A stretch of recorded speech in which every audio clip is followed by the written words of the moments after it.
Sloan, and today is setting day for Merry and Bright Sew Along, and I just want to show you a couple things. So I'm going to shift the camera down to my work table. So I want to give you a couple of little tips. So first of all, the pattern I want you to notice, it's 2 inches up here. This outer section is 2 inches, not 2.5 like the 9 patch in the middle. So my original idea was that I would use this center part, the 9 patch, as for scrappy, and you would use some lights and just use up like little odds and ends of bits that you've cut off.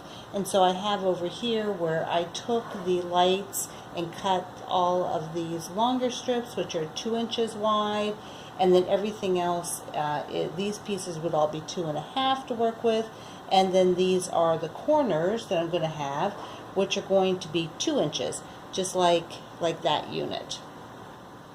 So one of the things I figured out after I started working with this is that this particular fabric line that I'm using, if you're using the one that I am or something very similar, they're very dark. There's a lot of dark fabrics, and even the lights in the line have a lot of pattern in them, like the gorgeous snowflake and the ones with the little cars, but that doesn't give me a lot of lightness to use in the setting. So in the 9 patch part in the middle, I am thinking that I'd really rather have a lot more white, and I'd like some of that basic white also to be in some of the blocks, since I'd already used it in some of the blocks. So I personally am going to purchase a bit more of my basic. So sorry, it's pretty new.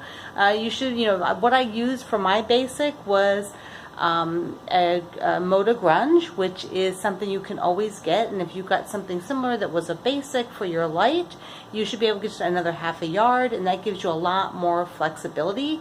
If not, you could do your 9 patches in the center more scrappy, and I'll have down here on the website I have a version of that, so that you could actually use up a lot more of the little bits and pieces that you have. You could go into your stash and use it up. So this is pretty flexible, but if you prefer to have a lot more lights in your blocks, then I would recommend getting another half a yard of that background light that you're using, and that's what I'm using in my setting.